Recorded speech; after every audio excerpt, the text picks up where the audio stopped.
আচ্ছা, তাহলে তাহলে আমরা গত ক্লাসে কি কতটুক দেখছিলাম? গত ক্লাসে আমরা সব পেজ প্রোডাক্টে ছিলাম, প্রোডাক্ট ট্যাব থেকে আমরা সব পেজটা দেখছি, তাই তো? সব পেজে আমরা সব পেজ হিসেবে কোন পেজটাকে দেখাবো আমরা এখান থেকে বলে দেবো যে আমার ডিসপ্লে পেজটা কোন পেজে দেখাবো। আমি যে প্রোডাক্টগুলো পোস্ট করতেছি আমার প্রোডাক্টগুলো কোন পেজে ডিসপ্লে হবে, কোন পেজে দেখাবে, ঠিক আছে? আপনি যদি চান যে আপনি প্রোডাক্টে দেখাবেন, প্রোডাক্ট সিলেক্ট করে দিবেন, কোনো প্রবলেম, প্রোডাক্ট সিলেক্ট করবেন, জাস্ট সিলেক্ট এরপর লেটসে সেভ চেঞ্জ করবেন। সেভ চেঞ্জ করার পর আপনি যখনই ফ্রন্ট এন্ডে আপনি আসবেন, ফ্রন্ট এন্ড রিলোড করবেন, তখন আপনি কি আপনার প্রোডাক্টগুলো দেখতে পাবেন, ঠিক আছে? যে পেজ সিলেক্ট করে দেবেন ওই পেজে আপনার প্রোডাক্টগুলো আসবে। তো আমরা হোম পেজে যেহেতু রাখছি, আমার ল্যান্ডিং পেজ, আচ্ছা ল্যান্ডিং পেজকে আমরা চিনি, ল্যান্ডিং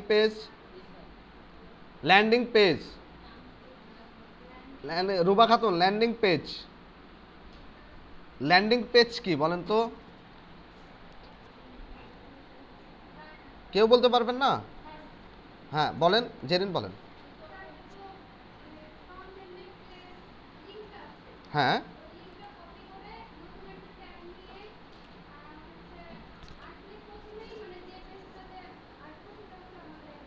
ল্যান্ডিং পেজ আসলে বিষয়টা এরকম না।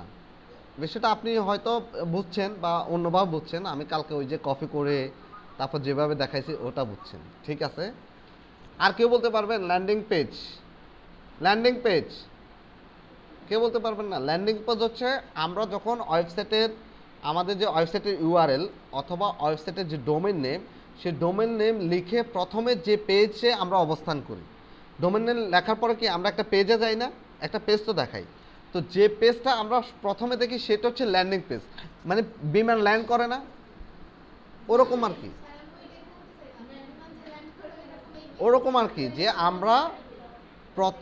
আমরা কোনো ওয়েবসাইটের ইউআরএল অথবা আমরা কোনো ডোমেন নাম লিখে যখন কোনো ওয়েবসাইটে ঢুকি, ঢোকার পর প্রথমে যে পেজটা আমরা দেখি সেটাই হবে ল্যান্ডিং পেজ। সেটা আপনি ঠিক করবেন আপনার কোন পেজটা আপনি ল্যান্ডিং পেজ হিসেবে দেখাতে চান, ঠিক আছে? ওটা কিভাবে ঠিক করবেন, কোন জায়গা থেকে ঠিক করবেন সেটা ঠিক করবেন এখান থেকে। দেখেন এই যে সেটিংস থেকে রিডিং, কোথায় যাবেন? কোথায় যাবেন? ওয়ার্ডপ্রেসের সেটিং থেকে রিডিং, কি ঘুম আসতেছে? সেটিং থেকে রিডিং থেকে এই রিডিংয়ের এখানে যখন ক্লিক করবেন, আমি এটা আজকে আবার বলে দিচ্ছি, ল্যান্ডিং পেজটা মোস্ট ইম্পর্ট্যান্ট। আপনি যে কোনো পেজকে ল্যান্ডিং পেজ হিসেবে দিতে পারবেন, কোনো প্রবলেম নাই, আপনি যে পেজ চান। তাহলে আমরা আসবো কোথায়? টোটাল ওয়ার্ডপ্রেসের সেটিংস আছে, এই যে অ্যাপিয়ারেন্সের নিচে আসবেন, নিচে আসলেই সেটিং পাবেন। এই সেটিং থেকে আপনি চলে যাবেন কোথায়? ইউর হোম পেজ ডিসপ্লে, ঠিক আছে? ইউর হোম পেজ ডিসপ্লে, কোন পেজটাকে আপনি হোম পেজ হিসেবে রাখতে চান বা ডিসপ্লে পেজ হিসেবে রাখতে চান ওটাকেই বলা হয় ল্যান্ডিং পেজ। আপনি এখানে যখন ইউর লাস্ট পোস্ট, যখন আপনি এই রেডিও বাটনটা যখন ফুলফিল থাকবে তখন এখানে আপনি ডিজেবল থাকবে, এগুলোতে কাজ করতে পারবেন না। আপনি এই স্ট্যাটিক পেজ সিলেক্ট বিলো নিচে আসবেন, এই স্ট্যাটিক পেজ সিলেক্ট বিলোতে আপনি যখন ক্লিক করবেন রেডিও বাটনটাকে, তখনই এখানে অ্যানাবল হবে। অ্যানাবল হওয়ার পর এখান থেকে যে কোনো একটা পেজকে আপনি চাইলে ল্যান্ডিং পেজ হিসেবে দেখাতে পারেন। এখন দেখেন আমার ল্যান্ডিং পেজটা এখন কোনটা বলেন তো? আমার কোন পেজটা এখন ল্যান্ডিং পেজ আছে? হোম পেজটা। দেখেন হোম পেজটা আমার ল্যান্ডিং পেজ হিসেবে আছে, তারপর আমার প্রোডাক্ট আছে, তারপর কন্ট্যাক্ট আস আছে, তারপর আমরা কালকে ব্লগ কীভাবে করতে হয় ব্লগটা শিখছিলাম, কেমন? চুলের তেল, ঘন তেল, হ্যাঁ, ব্লগটা কীভাবে রেডি করবেন ওটা আমরা দেখছিলাম গত ক্লাসে, ঠিক আছে? তো এখন আমি চাচ্ছি যে ধরেন আমরা যদি এরকমটা করি, এখানে যাই, আমি তাহলে সেটিংস আসলাম, সেটিংস থেকে রিডিং থেকে আমি যদি এখানে আসি, এই হোম পেজের এখানে স্ট্যাটিক পেজ সিলেক্ট বিলোর এখানে সিলেক্ট করবেন। সিলেক্ট করার পর হোম পেজের এখানে যদি ব্লগ পেজটাকে আমি ল্যান্ডিং পেজ হিসেবে যদি দেখাতে চাই, জাস্ট সিলেক্ট করলাম, লেটসে সেভ চেঞ্জ, ওকে? সেভ চেঞ্জ করার পর আমি আমার ওয়েবসাইটের ফ্রন্ট এন্ডে গেলাম, ওয়েবসাইটের ফ্রন্ট এন্ডে যাওয়ার পর আমি জাস্ট রিলোড দেবেন। দেখেন তো এখন কোনটা দেখাচ্ছে হোম পেজ হিসেবে?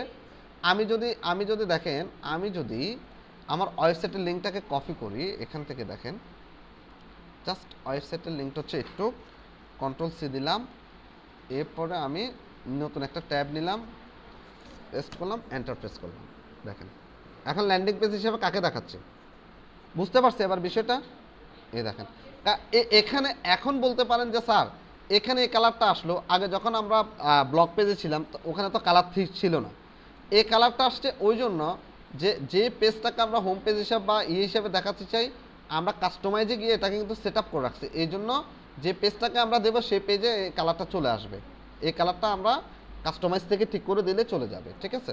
ওখানে ক্লিন করে দিতে হয়। তো এখন বুঝছি।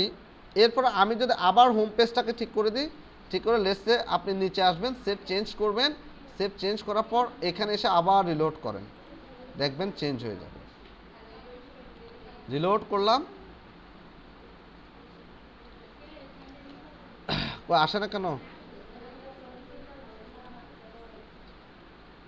রিলোড করলাম, চেঞ্জ হয়ে গেছে। এখানেও চেঞ্জ হবে, একটু সময় নেবে।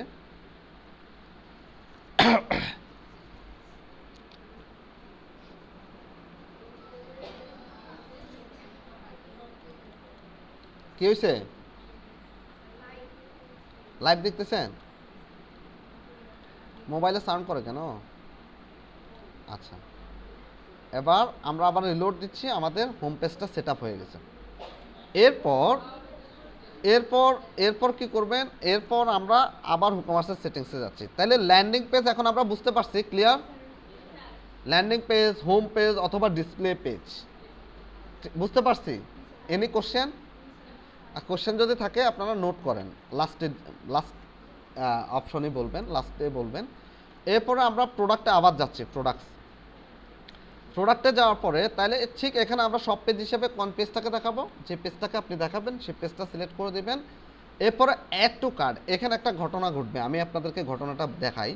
অ্যাড টু কার্ট বিহেভিয়ার মানে, বিহেভিয়ার মানে কি? আপনার ব্যবহার, আচার আচরণ, আপনার বৈশিষ্ট্য, ঠিক আছে? বিহেভিয়ার বুঝছি। এবার আমি বলছি না যে বিহেভিয়ার কি থাকবে? বিহেভিয়ার, ইন্টারেস্ট আর কি থাকে? তিনটা কথা বলছিলাম, মনে আছে কি?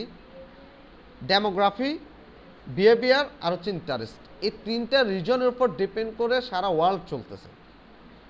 এই তিনটার উপর ডিপেন্ড করে সারা ওয়ার্ল্ডে মার্কেটিং চলে, এই তিনটার উপর ডিপেন্ড করে আমাদের জীবন চলে, আমাদের জীবনের যে বৈশিষ্ট্য এটা চলে, ঠিক আছে? ডেমোগ্রাফি, বিহেভিয়ার আর আপনার interest. Okay, it's called a, ধরেন আমাদের জীবনটাকে আমরা যেভাবে চালাই ওরকমটাই। আচ্ছা, এখন দেখেন অ্যাড টু কার্ট বিহেভিয়ার মানে অ্যাড টু কার্টে যে আপনি প্রোডাক্টটা অ্যাড করবেন তার ব্যবহার, বিহেভিয়ার, তার বৈশিষ্ট্য কেমন হবে।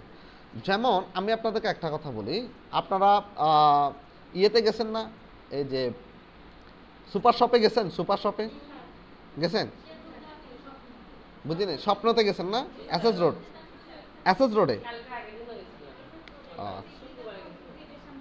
আচ্ছা, যাই হোক, স্বপ্ন আছে, মিনা বাজার আছে, তারপর আপনার আরও অনেকগুলো আছে, ডোর টু ডোর আছে, কি আছে, অনেকগুলা আপনার ইয়ে আছে। তো এখন এই যে আমরা যখন সুপার শপে যাই, সুপার শপে কি হয়? সুপার শপে আমরা একটা ট্রলি থাকে না, বা বাস্কেট থাকে, ট্রলি থাকে, বেশিরভাগ শপিং ট্রলি থাকে। তো ট্রলিতে আমরা কি করি? ট্রলিতে একটা প্রোডাক্ট আমরা দেখি, আমরা নিই, তাই তো?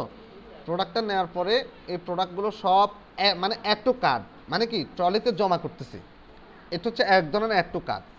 ধরেন ট্রলি আছে বা ঝুড়ি আছে, বিন আছে, এটাতে সবগুলো জমা করতেছি।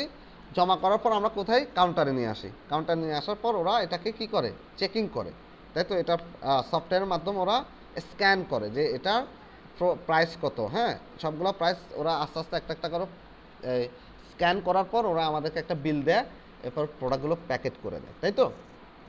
আচ্ছা, এখন এরকমটা যদি ঘটে যে ধরেন আপনি একটা প্রোডাক্ট সুপার শপে গেলেন, একটা প্রোডাক্ট নিলেন, নিয়ে এটা আনলেন, আইনা কাউন্টারে আনলেন, আইনে এটাকে স্ক্যান করালেন, বিল পে করলেন বা স্ক্যান করালেন, এটা রাখলেন, আবার যায় আরেকটা আনলেন, তাহলে জিনিসটা কেমন হয়?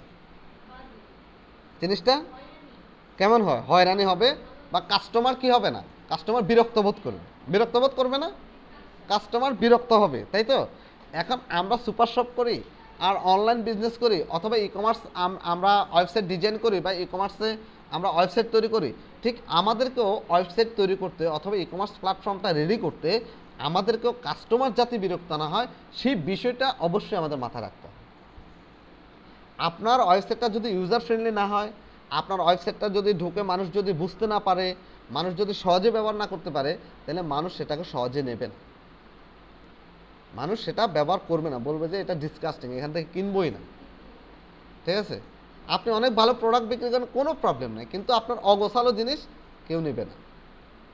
আপনি অনেক স্মার্ট, অনেক সুন্দর, কিন্তু আপনি কথা বলতে জানেন, আপনাকে কেউ নেবে? হ্যাঁ, আপনি ভালো কথা বলতে পারেন না, আপনার দাঁড়ানোর স্টাইল নাই, আপনার কথা বলার স্টাইল নাই, আপনার তাকানোর স্টাইল নাই, তাই না? আপনাকে কেউ নেবে না। আপনার সফট স্কিল, আপনার সফট স্কিল, আপনার অ্যাটিটিউড, আপনার বিহেভিয়ার, এগুলোর উপর অনেক কিছু ডিপেন্ড করবে। ঠিক আছে, কে নেবে? এমনি নেবে, মানুষ পাগলা হয়েছে। হ্যাঁ, মানুষ ঠেকা লাগছে মানুষের, আর কিছু বললাম না। আচ্ছা, এরপর দেখেন enable Ajax add to cart buttons on কি আর্কাইভস। আচ্ছা, বিষয়টা একটু দেখেন, আমি একটু আপনাদেরকে দেখাই, এই বিষয়টা একটু দেখেন, দেখা যায় এই বিষয়টা, এই জায়গাটা দেখা যায়, দেখেন তো, কে কে দেখতেছেন না? সুমি, দেখা যায়? কি দেখা যায় বলেন? এটার নাম কি? আমি যেটা বলছি কিছুক্ষণ আগে, এটার নাম কি?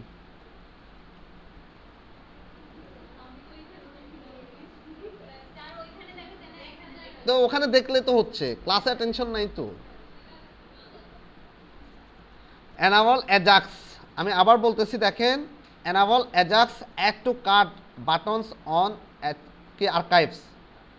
ঠিক আছে, এই বিষয়টা হলো কি, যখন কোনো একজন কাস্টমার যখন আসবে, তখন সে কি করবে, প্রোডাক্টগুলোকে অ্যাড টু কার্ডে অ্যাড করবে, মানে সে যতগুলো প্রোডাক্ট নেবে ততগুলো প্রোডাক্ট সে এক জায়গায় জমা করবে, জমা করার পর লাস্টে সে কি করবে, ভিউ কাট করবে। ওই যে আমরা ভিউ কাট করছিলাম, যেমন আমি আপনাদেরকে দেখাই, এটা দেখেন অ্যাড টু কার্ট না, এ একটা প্রোডাক্ট দেখেন, এটা জমা হয়ে গেছে, কোথায় জমা হবে?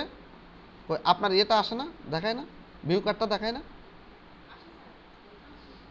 কই ভিউ কার্ডটা কই? আচ্ছা দাঁড়ান, ভিউ কার্ডটা দেখাবে তো। আচ্ছা আচ্ছা, দাঁড়ান দাঁড়ান, আমি একটু কাট করি। আচ্ছা, একটা প্রোডাক্ট ধরেন আমি একটু কাট করলাম, তাই তো? একটু কাট করার পর ধরেন আমি একটা শার্ট নিলাম, একটু কাট, এখন আমার একটা লেডিস ব্যাগের দরকার, শার্টের সাথে লেডিস ব্যাগটা খুব সুন্দর মানাবে, এটাও নিলাম। এর সাথে ধরেন আমার কি দরকার, মেকআপ বক্সটাও দরকার, খুব সুন্দর একটা মেকআপ বক্স, অনেক হাইলি মেকআপ বক্স, অনেক কালার কম্বিনেশন আছে। ধরেন আমি এই তিনটা প্রোডাক্ট নিলাম, প্রোডাক্টগুলো কিন্তু আলাদা আলাদা ইন্ডিভিজুয়াল, অ্যান্ড তিনটা প্রোডাক্ট নেওয়ার পরে আমি যে কোনো একটা প্রোডাক্টের উপর ক্লিক করলাম, ক্লিক করার পর আপনার এখানে দেখাচ্ছে না কেন, সবগুলো অ্যাড টু কার্ট হলো না কেন? কার্ডটা জেনে দেখছিলাম, আপনার এটা হচ্ছে না কেন? ওই দিন কার্ডটা জেনে দেখছিলাম, অ্যাড টু কার্ট করছি, ভিউ কার্ড আসেনি? না না না, দেখছিলাম কার্ড জেনে। আচ্ছা দাঁড়ান, আবার এটা কি ঠিক করতে পারবো? আচ্ছা, কাজ জানি দেখছিলাম ওই দিন আসছিল, আপনারটা আসে না? প্রোডাক্ট কয়টা আছে? প্রোডাক্ট কয়টা আসে? কয়টা প্রোডাক্ট দিচ্ছেন? বাসায় বসে ছাগল পালন করবেন, বুঝছেন? আচ্ছা, একটু এনিডেক্সটা অন করেন, আপনার সাথে আবার পরে, হ্যাঁ আপনার সাথে পরে অ্যাড করতেছি আবার। হ্যাঁ, একটু দাঁড়ান, ওটা এখন করার সময় নেই, এখন আগে এটা দেখাই ফেলি।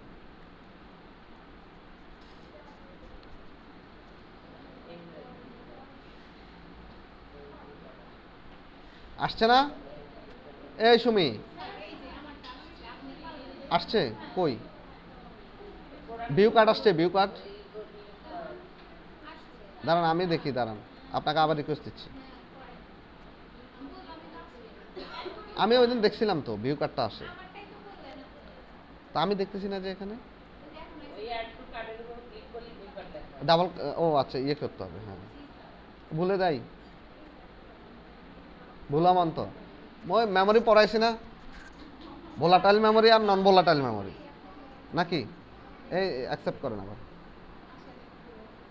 কত লাস্টে 366 না?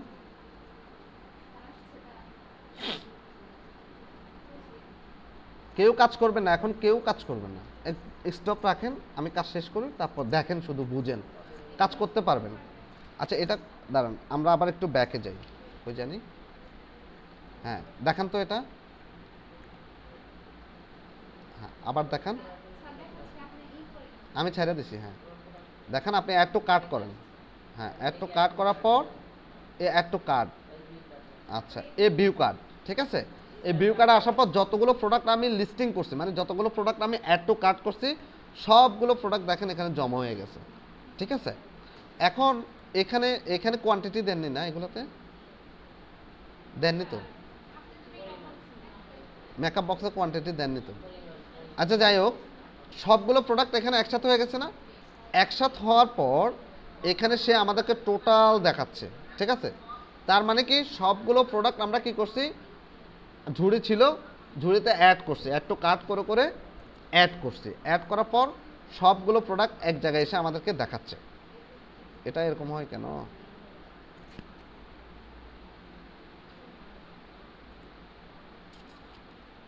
কই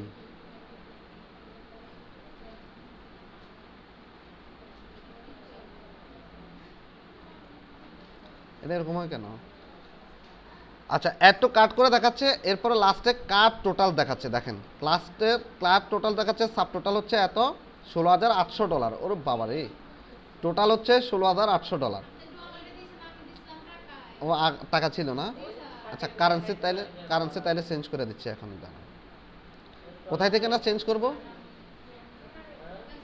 কারেন্সি কোথায় থেকে চেঞ্জ করবো না ভুলে গেছি তো, যে ও বাবা মনে আছে সবার, জেনারেল থেকে নিচে কোথায়, আমার টেবিলের নিচে,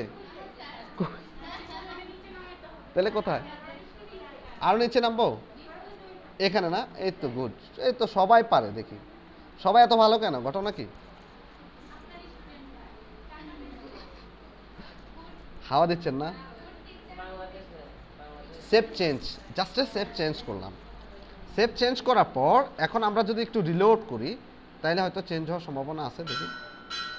দেখেন রিলোড করার সাথে সাথে চেঞ্জ হয়ে গেছে, এখন আসছে $16,800। এতক্ষণ ছিল ডলার্স, ডলার কত টাকা, $1,000 মানে কত, $1,30,000 এখন ইন অ্যাভারেজ, $1,25,000, $1,000 এখন। আর এখন এখানে দেন $16,800 সব মিলে। আর লাগবে কারো মেকআপ, বাবা এই তো এখনই কিনতেছি। এরপরে প্রসেস টু চেক আউট, কী করবো, প্রসেস টু চেক আউটে আসবো। চেক আউটে আসার পর ওরা, আমরা যেমন একটা ওয়েবসাইট থেকে যেমনভাবে প্রোডাক্ট কিনি, একদম এখানে দেখেন বিলিং ডিটেলস সব আসছে না, এখানে বিলিং ডিটেলসে আপনি সব দেবেন, এরপর প্লেস অর্ডার করবেন, ঠিক আছে। অর্ডারটা কোথায় জমা হবে, কিভাবে দেখবেন, এটাও দেখাবো। অর্ডারটা বিলিং করলে কোথায় জমা হয়, কিভাবে দেখবেন। আচ্ছা এখন না, এরপরে হ্যাঁ অর্ডার করতে পারবেন, হ্যাঁ অর্ডার করতে পারবেন। অর্ডার করলে ওনার ওই ইয়েতে জমা হয়ে যাবে, মেলটাকে আমরা ইন্টিগ্রেশন করে দিলে ওটা ওখানে জমা হয়ে যাবে, উনি ওখানে দেখবে, ঠিক আছে। আচ্ছা না এখন এত ঝামেলা ফেললেন না, দাঁড়ান। তাইলে এখন দেখেন, তাহলে প্রোডাক্টগুলো কী হয়েছে, এরকম হয়েছে। আমি একটু ব্যাকে যাই, ব্যাক থেকে আমি প্রোডাক্টগুলোকে কই, অ্যাড টু কার্ট থেকে আমি সবগুলোকে একটু রিমুভ করে দিই। রিমুভ করব কিভাবে, একটু ইয়েতে যাই, কি জানি রিমুভ হচ্ছে না কেন, ভিউ কার্ডে তো রিমুভ হওয়ার কথা, এখানে একটা ইয়ে আসে। ও আচ্ছা হ্যাঁ এই তো এখানে আসছে, দেখেন ধরেন আমি প্রোডাক্টগুলোকে এখন অ্যাড টু কার্ট থেকে সরাই দেবো সবগুলো প্রোডাক্টে, তখন কোথায় আসবেন, এই জায়গায় আসবেন। একটা জিনিসের সাথে একটা জিনিস রিলেটেড আছে, এই জন্য এই জায়গা থেকে ওই জায়গায় চলে যাচ্ছি, ঠিক আছে। আপনারা একটু খেয়াল করতে হবে, হ্যাঁ। এই যে এখানে ক্রস চিহ্ন আছে, এই ক্রস চিহ্নগুলোতে আমরা হ্যাঁ রিমুভ করে দেব, যেটা চাইবো না সেটাকে রিমুভ করে দেবো। এই দেখেন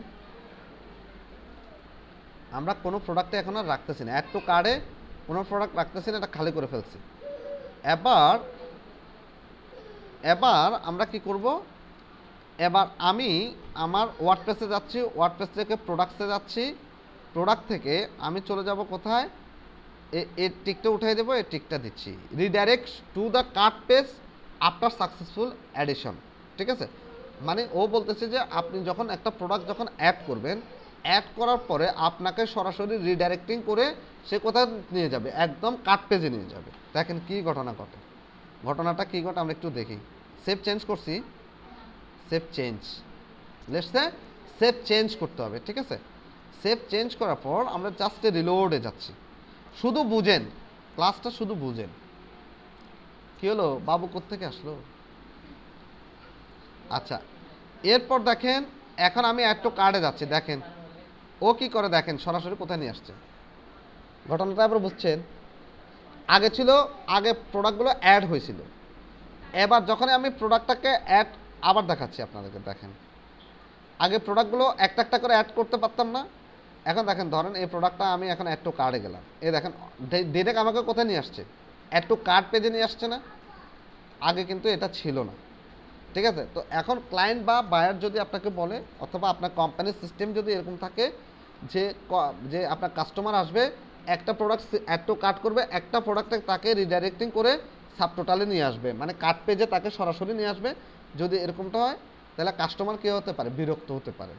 আবার কোনো কোম্পানির সিস্টেম এরকম থাকতেও পারে, এটা কোম্পানি যে চালাবে, বিজনেস যারা করবেন তারাই যেভাবে দিবেন ওভাবেই হবে। কিন্তু বিষয়টা হচ্ছে সব জায়গায় কীরকম থাকে, আমি আবার দেখাচ্ছি। দেখেন আমি আরেকটা প্রোডাক্ট দেখাই, ধরুন এটা, এ দেখেন রিডাইরেক্টিং করে সে ডিরেক্ট এখানে নিয়ে আসতেছে। এরপর আমি আবার এগুলোকে ক্রস করে দিচ্ছি, আবার একটু দেখাই,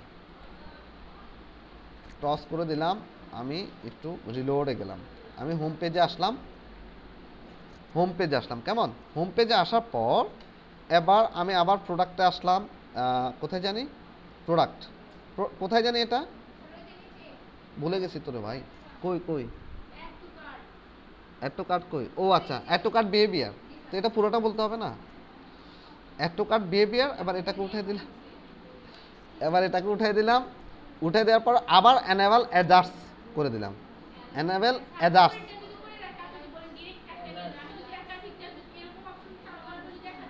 একাধিকটা করা যাবে না, একটাই, ওটা সিস্টেম একটাই। হ্যাঁ, অ্যানাবল অ্যাজাক্স, এই অ্যাজাক্স করলে অ্যাজাক্স সেভ টু চেঞ্জ, আবার সেভ টু চেঞ্জ দিলাম, আবার প্রোডাক্টটাকে আবার অ্যাড টু কার্ডে দিই। দেখেন এখন কার্ড পেজে কি নিচ্ছে, আহা ও রিলোড করিনি, এই জন্য সে ইয়ে করতেছে।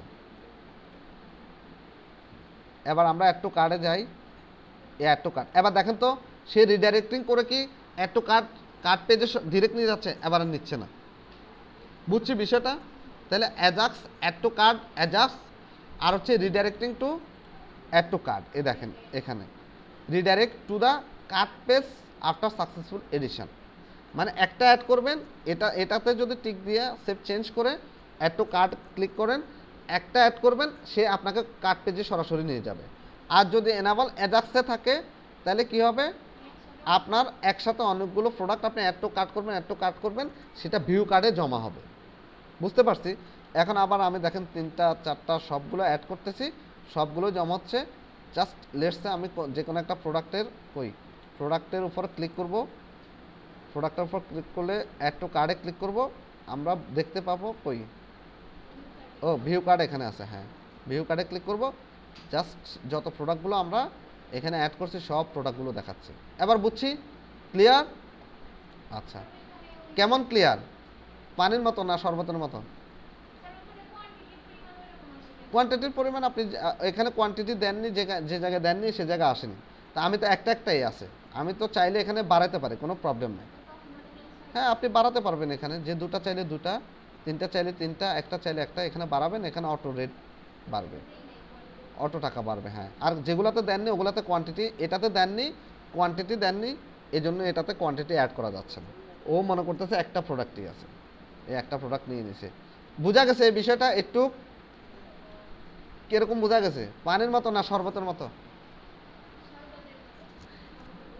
শরবতের মতো হইলে তো হইল না। বোঝা গেছে কেমন? মোটামুটি মনে হয় ভালো বোঝা যায়নি। কে কে বুঝেননি হাত তুলি, কে কে বুঝেনি, কি বুঝেননি বলেন।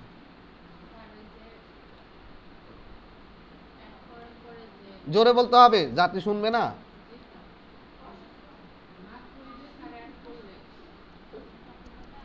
রুচি আছে, খাওয়ার রুচি আছে।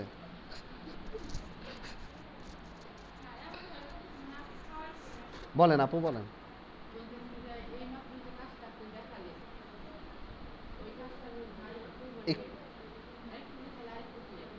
আরেকটু বোঝালে আরেকটু ক্লিয়ার হবেন না আপনি, যতক্ষণ না পর্যন্ত প্র্যাকটিস না করবেন। প্র্যাকটিস করতে হবে, আপনাকে ভিডিওটা দেখতে হবে। এমনি এটুকু বুঝছেন কিনা যে অ্যাড টু কার্ট পেজে আমরা যখন যাই, এই অ্যাড টু কার্ট পেজে যাওয়ার পরে এখানে অ্যাড টু কার্ট বিহেভিয়ারের যে ব্যবহারটা আমি দেখাইছি, এ কি খারাপ ব্যবহার করছে না ভালো ব্যবহার করছে? এর এখানে আসলে কি ব্যবহার করে আর এখানে থাকলে কি ব্যবহার করে, এই ব্যবহার দুইটা বুঝছেন কিনা, কি বুঝছেন এই ব্যবহার দুইটা বলেন। এর ব্যবহারে কি আপনি কোথাও কি মনে কষ্ট পাইছেন? অ্যাড টু কার্ট বিহেভিয়ারের ব্যবহারে আপনি কোথাও মনে কষ্ট পাইছেন? না পাইলে বলেন কি একটু বুঝছেন না যে অ্যাড টু কার্ট শুনেন। হ্যাঁ, একটা প্রোডাক্ট সিলেক্ট করলে একটা প্রোডাক্টে সে আপনাকে রিডাইরেক্ট করে আপনাকে কার্ট পেজে নিয়ে যাবে। আর হচ্ছে enable adjust add to cart, আপনাদের ধরতে তো একটু সময় লাগবে। আপনারা আমি যেমন আজকে ক্লাস দিচ্ছি, আপনার বাসায় গিয়ে এখানে প্র্যাকটিস করবেন, বাসায় গিয়ে প্র্যাকটিস করবেন। হ্যাঁ, তারপর ইয়ে করবেন। আর ইরেগুলার হলে আপনি মাঝখানে আসলে অনেক কিছু বুঝতে পারবেন না আপু, বুঝছেন? হ্যাঁ, আর আমাদের ক্লাসগুলো লাইভে যায়। আমি মনে করি কোনো স্টুডেন্ট যদি ইরেগুলার থাকেন, আমার মনে হয় যে প্রবলেম হওয়ার কথা না, কারণ আমি এক একটা জিনিসকে বারবার দেখাই, ঠিক আছে, এবং মার্ক করে দেখাই, তীর চিহ্ন দিয়ে দেখায়, অ্যারো চিহ্ন দিয়ে দেখায়। এরকম কোথাও দেখছেন কিনা আমি জানি না, আমি চেষ্টা করি, কিন্তু আমার অনেক পরিশ্রম হয় জানেন। আমি 1 ঘন্টা ক্লাস নিলে আপনার কাজ শেষ করতে পারবেন না, কিন্তু আমি ছোট্ট ছোট্ট করে ক্লাস নিচ্ছি যাতে আপনারা সহজে বুঝেন, বোরিং না হয়, আপনার দ্রুত কাজগুলোকে উঠাই দিতে পারেন। না, আমার উপাধির দরকার নাই, আপনারা কাজ করলে হবে।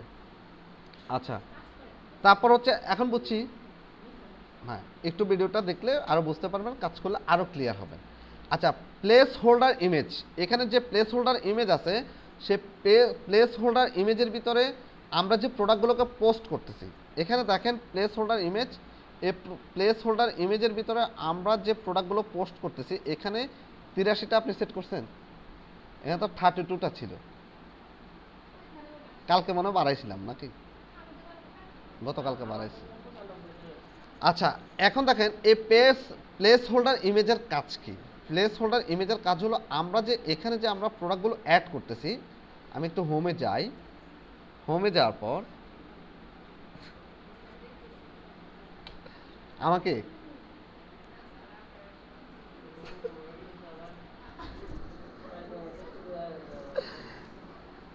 আচ্ছা, প্লেস হোল্ডার ইমেজ হলো এরকম যে আমরা যে প্রোডাক্টগুলো অ্যাড করতেছি মানে প্রোডাক্টের ইমেজ অ্যাড করতেছি, তাই তো? তো প্রোডাক্টের ইমেজগুলো যে অ্যাড করতেছি, এখানে দেখেন 1টা 2টা 3টা 4টা 5টা, এভাবে আপনি কতটা প্রোডাক্টের ইমেজ দিতে পারবেন। এখানে 83টা প্রোডাক্টের ইমেজ আপনি একটা পেজে দিতে পারবেন। এখন আপনার প্রশ্ন থাকতে পারে যে স্যার আমরা যদি চাই যে 100টা প্রোডাক্টের ইমেজ দিব, নো প্রবলেম, দিতে পারবেন। আপনি যদি এখানে বাড়ায় দেন যে আমি একটা পেজে 100টা প্রোডাক্টের ইমেজ দিব, কোনো প্রবলেম নাই। তবে আসলে 100টা প্রোডাক্টের ইমেজ দেওয়া ঠিক না, আপনার প্রোডাক্টগুলো অনেক ছোট দেখাবে, প্রোডাক্টগুলো মানুষ দেখতে পাবে না, মানে বুঝবে না, ঠিক আছে? তো এই জন্য এখানে আমার মনে হয় 30-এর উপরে ধরেন 32 থেকে 35টা রাখাই বেটার। বিশেষ করে 32টাই ইন্ডিভিজুয়াল থাকে। যদি কোম্পানি অথবা বায়ার অথবা আপনি যেখানে কাজ করবেন, যেখানে জব করবেন, উনি যদি কোনো রিকোয়ারমেন্ট দেয় যে না আমার ফার্স্ট পেজে তুমি 50টা প্রোডাক্ট দেখাও, তাহলে আপনি কোনো প্রবলেম না, আপনি 50টা প্রোডাক্ট দেখাই দেবেন। 50টা এখানে 50 সিলেক্ট করে দেবেন। 50 সিলেক্ট করে দেওয়ার পর কী হবে, আপনি 50টা প্রোডাক্ট এখানে পোস্ট করলে 50টা প্রোডাক্টই ফার্স্ট পেজে দেখাবে। এখন এরপর প্রশ্ন থাকতে পারে যে স্যার 50টা প্রোডাক্টের পরে কি আমরা আর পোস্ট করবো না, আর কি আমাদের প্রোডাক্ট থাকবে না? আমার তো হাজার হাজার প্রোডাক্ট থাকবে না, কোনো প্রবলেম নাই। আপনি 50টা প্রোডাক্ট পোস্ট করার পর এটা 5 পেজে দেখাবে, এরপর নতুন আরেকটা পেজ ওপেন হয়ে যাবে, নতুন আরেকটা পেজে আবার 50টা প্রোডাক্ট, মানে প্রত্যেকটা সেকশন হয়ে যাবে আলাদা আলাদা, বুঝছি? এরকম নিচে নিচে আমরা যখন ওয়েবসাইটে ঢুকি তখন নিচে নিচে দেখেন না, আমরা যখন স্ক্রল করতে থাকি তখন নিচে নিচে কি প্রোডাক্টগুলো দেখাতে থাকে। তখন এখানে এই 50টা প্রোডাক্ট যখন ফার্স্ট পেজে হয়ে যাবে তখন নিচে আরেকটা সেকশন মানে সেকেন্ড পেজ চালু হয়ে যাবে, সেকেন্ড পেজে আবার 50টা প্রোডাক্ট আপনি পোস্ট করতে পারবেন। ক্লিয়ার? এভাবে আপনি শয় প্রোডাক্ট পোস্ট করতে পারবেন। বুঝতে পারছি? তাহলে এটাও আমরা চাইলে এখানে এখানে আমরা প্লেস হোল্ডার ইমেজ এখান থেকে আমরা বাড়াইতে পারবো। তো আমি 32টাই রাখতেছি, যে আমার 32টা থাকুক স্ট্যান্ডার্ড। এরপর হচ্ছে মেজারমেন্ট। মেজারমেন্ট মানে কি? মেজারমেন্ট কে বলতে পারবেন? বলেন আপু, আপু বলেন। হ্যাঁ, পরিমাপ। মেজারমেন্ট হচ্ছে পরিমাপ। মেজারমেন্ট কয় ধরনের হতে পারে কি জানি? কয় ধরনের হতে পারে? কিরকম? মেজারমেন্ট কয় ধরনের? একটা হচ্ছে ডাইমেনশনাল মেজারমেন্ট হয়, আর একটা হচ্ছে ওয়েট মেজারমেন্ট হয়। কথা বুঝছি? Dimensional measurement, weight measurement. Dimensional মেজারমেন্টের ভিতরে দৈর্ঘ্য, প্রস্থ, উচ্চতা, গভীরতা সব থাকবে। ক্লিয়ার? ঠিক আছে। আর ওয়েটের ভিতরে শুধু ওজন থাকবে, প্রোডাক্টটার ওজন কতটুকু। এখন ধরেন আপনি বিজনেস করতেছেন, আপনার অনেক সময় আপনি চাল, ডাল, তেল, নুন এগুলো নিয়ে তো বিজনেস করতে পারেন না? আপনার প্রোডাক্টটা আপনি আচার বানাবেন, আচারকে প্যাকেট করবেন, প্যাকেট করার পর এটার ওয়েট কতটুকু থাকে না? থাকে তো না? থাকে না? মানে আপনি যে প্রোডাক্টগুলো বিক্রি করবেন, চাল, ডাল, তেল, নুন, এর ভিতরে বিভিন্ন হাতে তৈরি প্রোডাক্ট থাকতে পারে, আপনার কেক থাকতে পারে, কেকটার ওয়েট কতটুকু। ঠিক আছে? আপনি যে ঘরে বসে কেকটা বানাচ্ছেন, কেকটার ওয়েট কতটুকু। ঠিক আছে? তাহলে আমাদেরকে কি করতে হবে? আমাদের মেজারমেন্টটাও ঠিক করে দিতে হবে। যদি আমাদের ওয়েটফুল যদি কোনো প্রোডাক্ট থাকে, যে ধরেন আপনার সাবান, একটা সাবান সেল করবেন, অথবা আপনি অর্গানিক কোনো হেয়ার অয়েল বানাইলেন, কদুর তেল বানাইলেন কদু দিয়ে, বা কদু দিয়ে লাউ তেল বানাইতে পারেন না? তো ওটা, হ্যাঁ, কদুর তেল বানায়। আপনি তো পৃথিবীতে না রে ভাই, কদুর তেল বানানো যায়, আছে, সিস্টেম আছে। আচ্ছা, জীবন হয়েছে কতটুকু আপনার?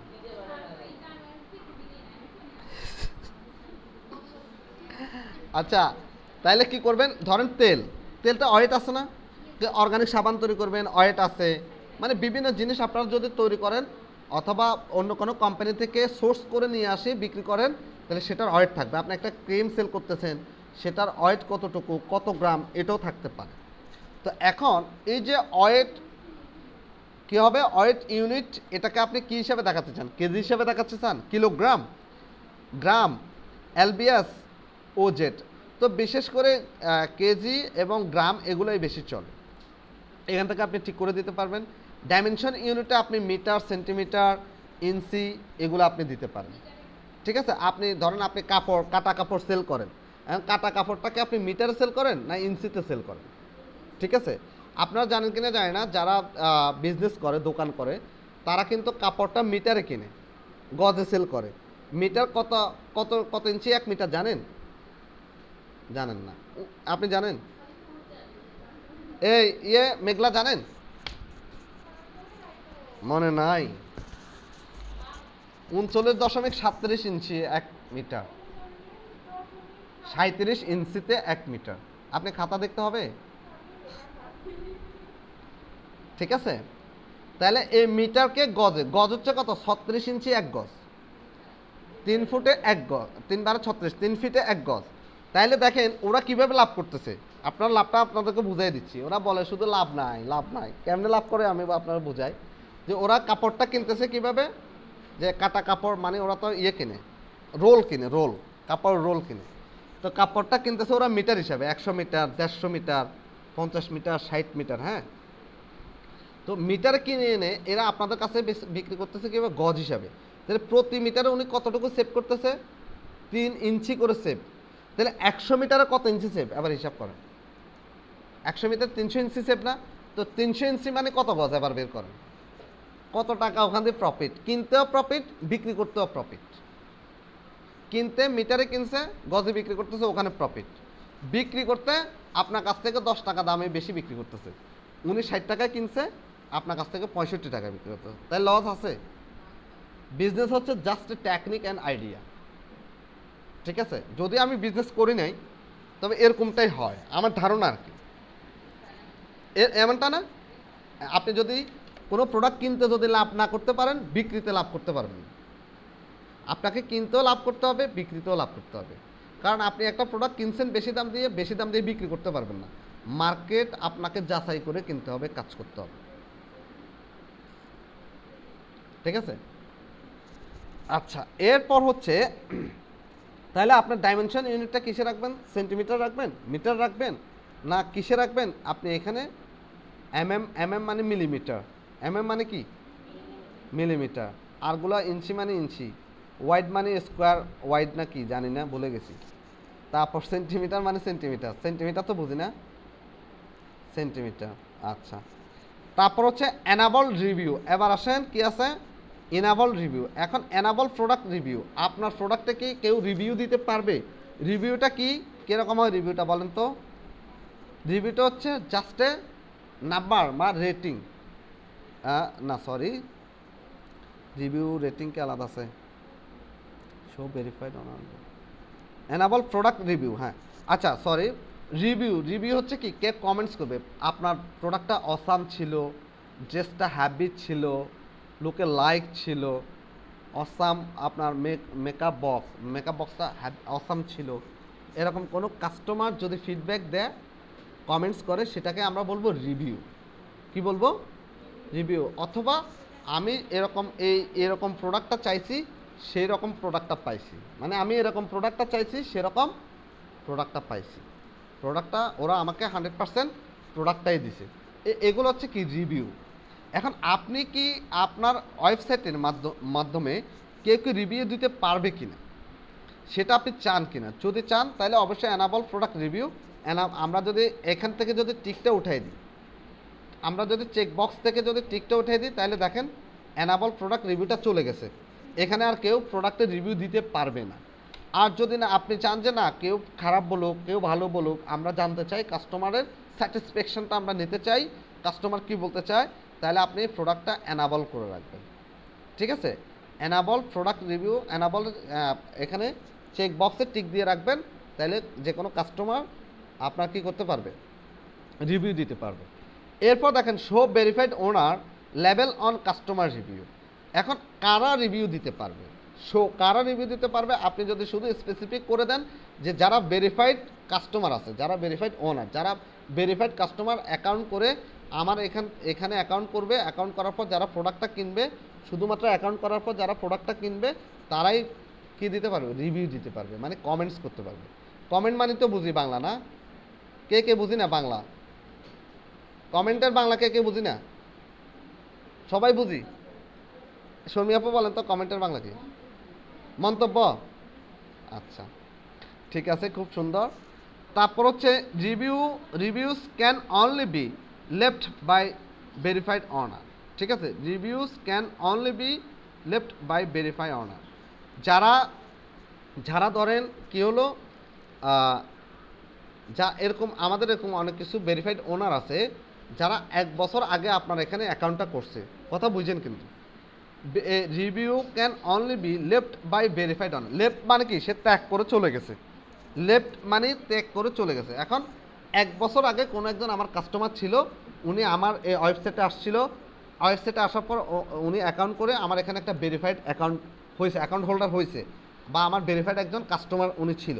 এখন 1 বছর পরে উনি কি করলো, 1 বছর পরে আমাদের এখানে একটা সিস্টেম চালু থাকে, 1 বছর পর্যন্ত আপনার অ্যাকাউন্টটা অ্যাক্টিভ থাকবে। 1 বছর পরে যদি আপনি 1 বছরের ভিতরে যদি আপনি কেনাকাটা না করেন, তাহলে 1 বছর পরে আপনাকে অটো বের করে দেওয়া হয়, 1 বছর পরে আপনি অটো রিমুভ হয়ে যাবেন। এখন এই 1 বছর পরে আপনার কি ভেরিফাইড অ্যাকাউন্টটা অটো রিমুভ হয়ে যাবে, হয়ে যাওয়ার পর আপনি যদি আবার 1 বছর পরে কোনো প্রোডাক্ট কিনতে আসেন, আপনি অ্যাকাউন্ট না করে আপনি কখনোই রিভিউ দিতে পারবেন। এটুক বুঝছি।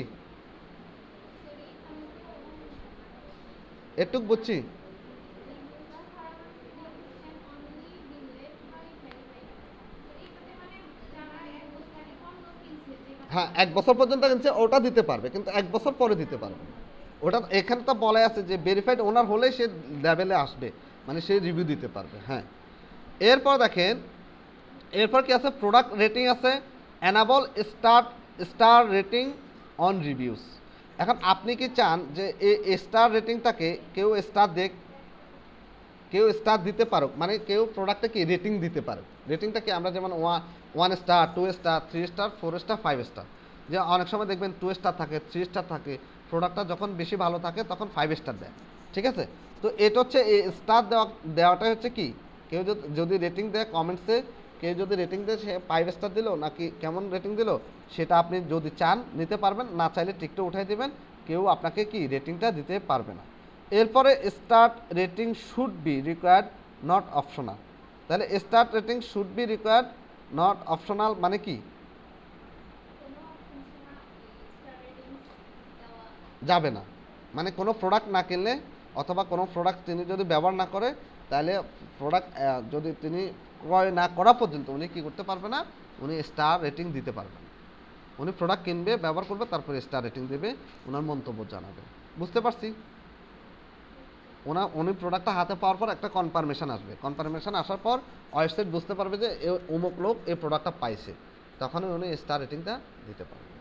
যদি আপনি চান হ্যাঁ এটা চালু করে রাখতে, হ্যাঁ এটা এরকমই হবে, কেউ রিভিউ দিতে পারবে না, আপনি রাখতে পারবেন, এরপর সেভ চেঞ্জ করে দেবেন। Save to let's say save to change. এটুক বুঝছি। কিরে ক্লাস তো শেষ হচ্ছে না, অনেক ক্লাস। আচ্ছা, এরপর দেখেন, এরপরে কি আছে, 4টা বাজে ব্রেক নিব কিন্তু মনে রাখেন। এরপর দেখেন, এরপরে এখানে দেখেন এই যে আমরা এখানে প্রোডাক্টে আছি না, আমরা প্রোডাক্টসে আছি। এখন প্রোডাক্টসে আরও কিছু অপশন রয়ে গেছে। ঠিক আছে, প্রোডাক্টসে কি আছে, জেনারেল আছে, ইনভেন্টরি আছে, ডাউনলোড প্রোডাক্ট আছে, অ্যাপ্রুভ, ডাউনলোড, ডিরেক্টরিজ, অ্যাডভান্স। আমি যে বলছি প্রোডাক্ট 2 ধরনের, একটা হচ্ছে ডাউনলোডেবল প্রোডাক্ট আর একটা হচ্ছে ফিজিক্যাল প্রোডাক্ট। বলছি না আরও আগে, বলছি না এটা দেখাবো, এটার কাজ আছে।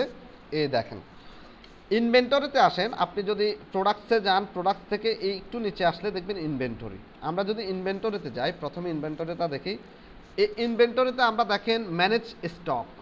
প্রথমেই দেখেন ইনভেন্টরিতে কি আছে, ম্যানেজ স্টক আছে। ইনভেন্টরিটা কি দেখা যায়, অনেকে হয়তো এই জায়গাটা দেখবে না, কারণ সবাই বাসায় তো সমস্যা।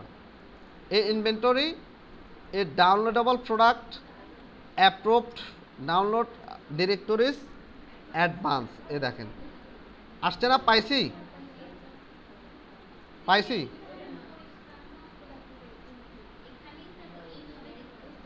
দেখতেছেন কিনা? ওকে ঠিক আছে। আপনি কি বিরক্ত নাকি?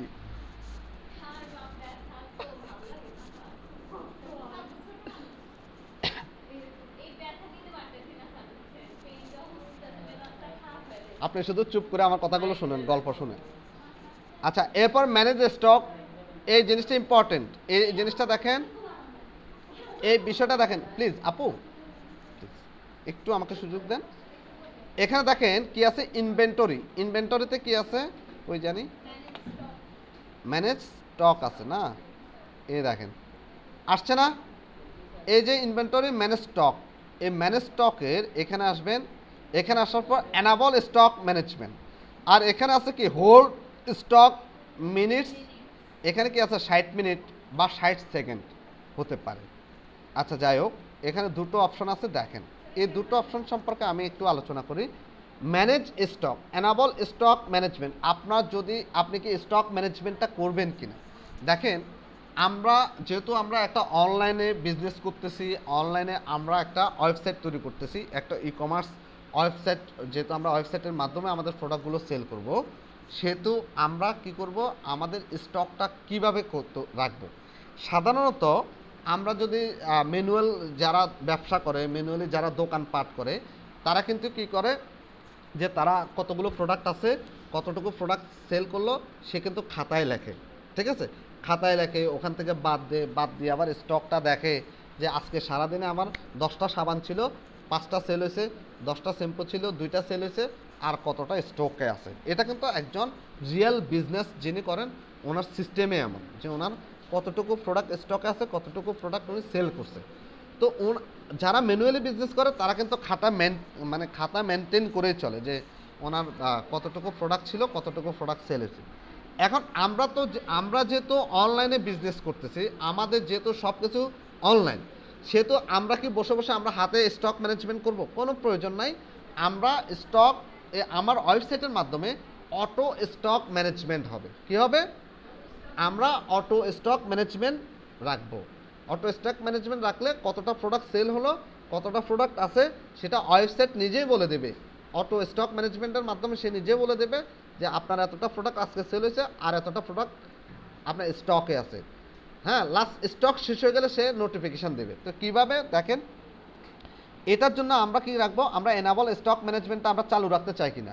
অবশ্যই আমরা এনাবল স্টক ম্যানেজমেন্টটা চালু রাখবো, কারণ আমরা কি অনলাইন বেস, যেহেতু আমাদের e commerce website online base কাজ করবে, আমরা আমাদের স্টক ম্যানেজমেন্ট চালু থাকবে, এটা অটো স্টক ম্যানেজমেন্ট হবে।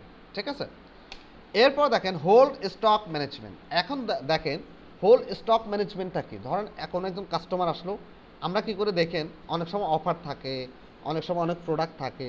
তো কি করে, আপনি অনেক সময় গেলেন, অর্ডার করলেন, প্রোডাক্টটা একটু কাট করলেন, অর্ডার করলেন, সব কিছু মেনটেন্স করলেন, করার পরে আপনি কি করলেন, প্রোডাক্টটা সাবমিট করেননি, প্লেস হোল্ডার করেননি বা প্লেস অর্ডার করেননি, অথবা আপনি পেমেন্টটা করেননি, প্রোডাক্টের পেমেন্টটা আপনি দেননি।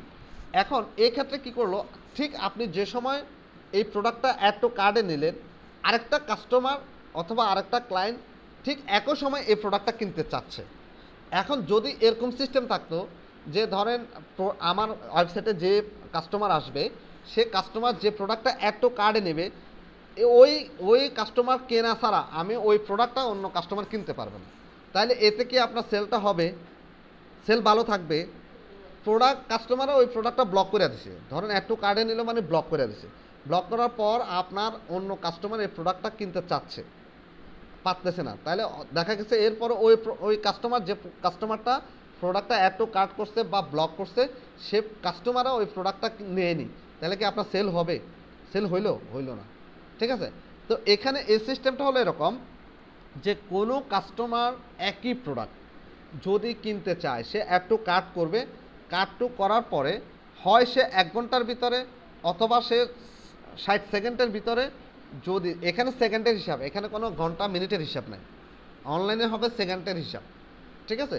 যে সেকেন্ডের ভিতরে, যে সে যদি 60 সেকেন্ডের ভিতরে সে যদি প্লেস অর্ডার করে পেমেন্টটা না করে, তাহলে অন্য কোনো ব্যক্তি কি এই প্রোডাক্টটা অ্যাড টু কার্ট করে কিনতে পারবে। কথা বুঝছি?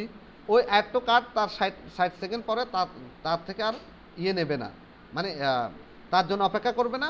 অন্য কোনো কাস্টমার চাইলে 60 সেকেন্ডের ভিতরে যদি সে পেমেন্টটা না করে, এই 60 সেকেন্ড পরেই অন্য কোনো কাস্টমার, অন্য কোনো ক্লায়েন্ট চাইলে এই প্রোডাক্টটা পেমেন্ট দিয়ে কিনে নিতে পারবে। কথা বুঝছি? এটা হচ্ছে টাইম ম্যানেজমেন্ট। কারণ অনলাইনে 1000 লোক ঢুকতে পারে একই প্রোডাক্ট কেনার জন্য একই সময়, তাই না?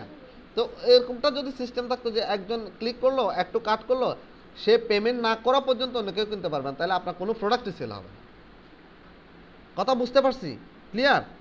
আচ্ছা, তাহলে আপনারা এখানে টাইম ম্যানেজমেন্ট করতে পারেন। আপনারা 2 মিনিট দিয়ে রাখতে পারেন, 3 মিনিট দিয়ে রাখতে পারেন, 5 মিনিট দিয়ে রাখতে পারেন, 60 সেকেন্ড বা 30 সেকেন্ড করে রাখতে পারেন। যে 30 সেকেন্ডের ভিতরে যদি কোনো কাস্টমার কোনো প্রোডাক্ট যদি অর্ডার করার পর সে পেমেন্ট না করে, তাইলে সে ওই অন্য যে কোনো ব্যক্তি একই সময় আসলে সে প্রোডাক্টটা অন্য কোনো ব্যক্তি প্রোডাক্টটা পেমেন্ট করে নিয়ে নিতে পারবে, কোনো প্রবলেম হবে না। তাহলে আমাদের টাইম ম্যানেজমেন্ট অবশ্যই দরকার এই হোল্ড স্টক। কারণ আপনি যতক্ষণ পর্যন্ত এখানে টাইমটা থাকবে, ধরেন 60 সেকেন্ড যদি আপনি দিয়ে রাখেন, ওই 60 সেকেন্ড পর্যন্ত এই স্টকটা থাকবে। ধরেন আপনার 10টা প্রোডাক্ট আছে, 10টা প্রোডাক্ট থাকার পরে মেঘলা কী করলো, একটা প্রোডাক্ট ওখান থেকে নেবে, একটু কার্ডে অ্যাড করলো, করার পর সে অপেক্ষা করতেছে, সে কিন্তু পেমেন্ট করতেছে, একটু ফাইজলামি করতেছে, ধরেন সে পেমেন্ট করতেছে না, কিন্তু স্টক থেকে কি হবে, ওই যে স্টক থেকে প্রোডাক্টটা কমে যাবে না? স্টক অ্যাড টু কার্ডে করা মানে কি, স্টক থেকে প্রোডাক্টটা আস্তে করে কমে যাবে। কমে যাওয়ার পর সে 60 সেকেন্ড পর্যন্ত অপেক্ষা করবে, 10টা প্রোডাক্ট থেকে 9টা প্রোডাক্ট হয়ে যাবে। সে 60 সেকেন্ড পর্যন্ত অপেক্ষা করবে। অপেক্ষা করার পর যদি কি হয়, মেঘলা যদি পেমেন্টটা না করে, প্রোডাক্টটা ফ্রেশ অর্ডারে গিয়ে পেমেন্টটা না করে বা প্রোডাক্টটা 100% কনফার্ম না করে, তাহলে ওই 60 সেকেন্ড পরে আবার প্রোডাক্টটা অটো স্টকে এসে জমা হয়ে যাবে, 9টা প্রোডাক্টের জায়গায় আবার 10টা হয়ে যাবে। তাইলে অন্য আরেকটা কাস্টমার এটা দ্রুত কিনে নিতে পারবে। এর ভিতরে খেলাটা হচ্ছে এরকম। ওই সময় পরে আসলে তো কিনতেই পারবে, বুঝেননি? ওই সময় পরে আসলে আবার কিনবে, আবার নতুন করে কিনবে, নতুন করে অ্যাড হবে। এরপর হচ্ছে নোটিফিকেশান। এবার আসেন এখানে দেখেন হোল স্টক ফর কি আনপেড অর্ডার, দেখেন ফর এক্স মিনিট দেখেন। এরপরে when this limit is reached the pending order will be cancel, leave blank to disable. মানে কি হবে, আপনি আপনার জন্য সে এত সময় পর্যন্ত অপেক্ষা করবে, 2 মিনিট, 5 মিনিট, 10 মিনিট অথবা 1 সেকেন্ড, 60 সেকেন্ড এরকম অপেক্ষা করবে। অপেক্ষা করার পর সে কী করবে, আপনার অর্ডারটা পেন্ডিং হয়ে থাকবে এতক্ষণ পর্যন্ত। পেন্ডিং হয়ে যাওয়ার পর যদি এই টাইমটা যদি আপনি কি করেন, ওভার হয়ে যায়, আপনার কি হবে, ইয়েটা লেভেল ব্ল্যাঙ্ক ডিসেবল হয়ে যাবে, মানে আপনি ক্যান্সেল হয়ে ডিসেবলে চলে যাবেন। কথা বুঝছি? অ্যানাবল থাকবে না, তাহলে আমার প্রোডাক্টটা আবার স্টকে জমা হয়ে যাবে অটো। এরপর দেখেন নোটিফিকেশান, অ্যানাবল লো স্টক নোটিফিকেশান। এখন ধরেন আপনার স্টকটা কমে গেলে, আপনার স্টক ধর 50টা স্টক আছে, আপনার যে কোনো প্রোডাক্ট স্টকে 50টা আছে, যে কোনো প্রোডাক্ট। এখন আপনি চাচ্ছেন যে আপনার প্রোডাক্ট যদি কমে যায়, তাহলে আপনার কাছে একটা মেলের মাধ্যমে একটা নোটিফিকেশান আসবে যে তোমার স্টক কমে গেছে, তুমি স্টক বাড়াও, ঠিক আছে? আবার অ্যানাবল আউট অফ স্টক, আপনি কি চাচ্ছেন যে আপনার আউট অফ স্টক, আপনার স্টক আউট হয়ে গেলে, স্টক একদমই শেষ, মানে আউট অফ স্টক, আর কোনো স্টক নেই, আপনি চাচ্ছেন যে কোনো একটা নোটিফিকেশান আসুক, এটাকে আপনি চাচ্ছেন কোনো একটা মেলের মাধ্যমে। আপনি যদি চান তাহলে এটাকে চেক বক্সে টিক দেবেন, যদি না চান টিকটা আনচেক বক্স করে দেবেন, আনচেক করে দেবেন। যদি চান চেক বক্সে টিক দেবেন, অ্যানাবল করে রাখবেন, স্টক লো স্টকে আসলে সে নোটিফিকেশান দেবে। আর যদি না চান যে না আমার লো স্টক আসলে নোটিফিকেশানের দরকার নাই, কোনো রকম মেলের দরকার নাই, সে যেভাবে আছে এভাবে চলুক, হ্যাঁ, তাহলে চেক বক্স থেকে টিকটা উঠিয়ে দিতে হবে, ঠিক আছে? তো আমি অ্যানাবল করে দিচ্ছি, আমি চেক বক্সের টিকটা দিয়ে দিচ্ছি, অ্যানাবল লো স্টক নোটিফিকেশান। আমার স্টকটা যদি লো হয়ে যায় তাইলে কি হবে, আমাকে মেল দিবে অথবা নোটিফিকেশান দেবে। আচ্ছা, এরপর হচ্ছে enable out of stock notification. একই জিনিস, আমার যদি স্টক একদম শেষ আউট হয়ে যায়, তাহলে সে আমাকে একটা নোটিফিকেশান দেবে যদি আমি চেক বক্সের টিকটা দিয়ে অ্যানাবল করে রাখি। আর যদি আপনি কোনো মেসেজ না চান, কোনো ইমেল না চান, তাহলে আপনি চেক বক্স থেকে টিকটা উঠাই দেবেন, ব্যাস। এরপর উঠাই দেওয়ার পর কিন্তু সেভ চেঞ্জ করতে হবে। আচ্ছা, তা আমি করে রাখছি। এরপর দেখেন নোটিফিকেশান রিসিপিয়েন্টস, মানে নোটিফিকেশান যে দেবে, স্টকটা আউট হলে কোথায়, কোন মেলের মাধ্যমে নোটিফিকেশানটা আপনি নিতে চাচ্ছেন, অথবা মেলটা আপনি কোথায় দেখতে চান, ঠিক আছে? আপনি অ্যানাবল লো স্টক নোটিফিকেশান দেবে বা মেলটা দেবে, সেটা কোথায় দেবে, আউট অফ স্টকের নোটিফিকেশানটা কোথায় দেবে, আপনাকে এখানে একটা মেল অ্যাড্রেস দিয়ে দিতে হবে। এখানে দেখেন অলরেডি একটা আমিনার একটা মেল অ্যাড্রেস আছে, আপনারা চাইলে এখানে যে মেলে নিতে চান সেই মেল অ্যাড্রেসটা আপনি চেঞ্জ করে এখানে আরেকটা মেল দিতে পারবেন, কোনো প্রবলেম নাই। দেওয়ার পর এরপর কি করবেন, লো স্টক থ্রেশহোল্ড। লো স্টক মানে কি, আমরা স্টকটা এমন করতে চাই যে আমাদের স্টকটা লো হবে, এমন ধরনের লো হবে। এখন একটা কমলো, একটা থাকলে তো লো, ধরেন 50টা প্রোডাক্ট থেকে বিক্রি করতে করতে একটা প্রোডাক্ট আসছে, তাহলে এটাও তো লো। আবার 5টা প্রোডাক্ট, এটাও তো লো।